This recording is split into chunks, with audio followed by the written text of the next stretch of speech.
Right now we're addressing guard passing, where we want to start controlling his upper body. Okay, so I'm going to start first in combat base. So what I start with combat base is one knee up, one knee down. Okay, very important for standard combat base. The front knee is up, the back knee is down.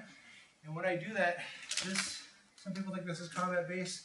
I would say it isn't. You don't want space anywhere in here. So I'm going to bring this ankle in close. I'm going to bring everything into a tight little ball.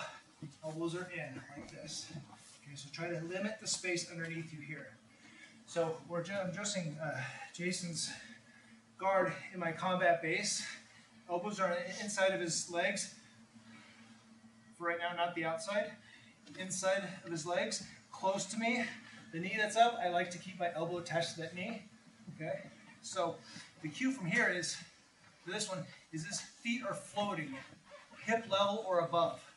Okay, if his feet are hovering on the ground or on the ground, this is not the technique. Okay, the cue is not for this technique, it's for something else. So his cue is, Jason's going to give it to me, his feet are hovering on my hip level. Okay, so what I'm going to do is, I'm going to dive, but I'm going to lower my knee to the ground. My hands are going to be close together, and as I go, like this, I get underneath, my shoulders go to his hips, and then I wrap my hands around. Gable grip is my preferred method, right by his hips, and I clamp, which means my elbows go to my hips as much as they're able to. Okay, so I clamp low around his hips. Next thing I have to do is get his hips off the mat. So I have two options. Okay, both are good. I can drag him up onto this ramp like this. If you're a small person and he's a large person, that might not be an option. Or I can start lifting his hips and I can shoot my ramp underneath him. Okay, so either I go to him or he goes to me. Either way, it's fine. Once I get his hips on his on this ramp, remember I got to keep my elbows pinched in.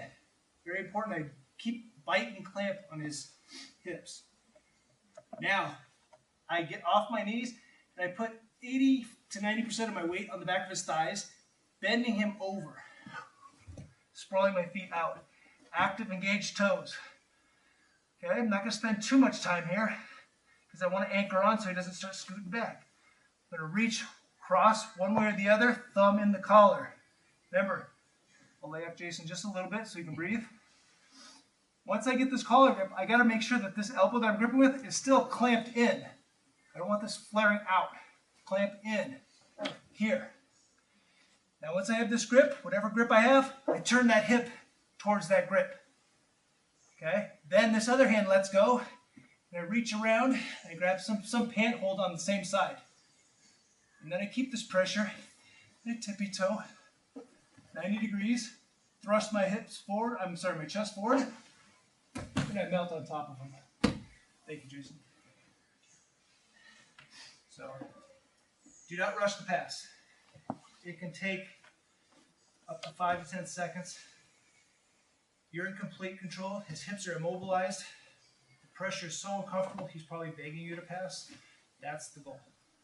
Okay, it's a patient pass. Okay, so here, hips are floating. You gotta recognize the cue. Dive underneath. Wrap the hips, clamp, gable grip, bite the elbows in. Get him on the ramp somehow, which is, in this case, I'll put my ramp underneath him. Once my ramp's underneath him, I keep my elbows tight, sprawling my weight on him, active toes, cross grip, elbow bite, hip turn. Reach around, start pulling his butt through as I tippy toe 90 degrees, and then I just slowly thrust my chest forward. He's probably thanking God that that's done, right? Yeah. He'll just concede the pass at that point. Okay, common mistakes is this.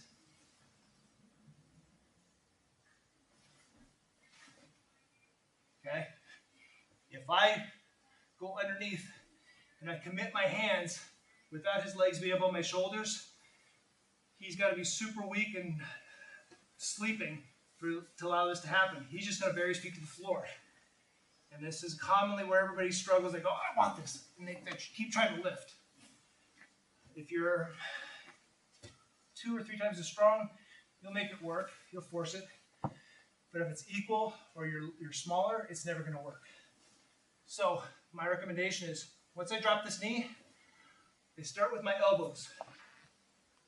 Get my shoulders, and then I wrap. Okay? Get them on the ramp, sorry about that. Sprawl, cross grip, bite the elbow, turn the hip. Pull the hip through. Don't be in a rush. Oh, now I'm 90 degrees. Then I'll let his legs go. This hand is going to continue to check that hip. All right. You got it? Questions? All right, on three. 1, 2, 3.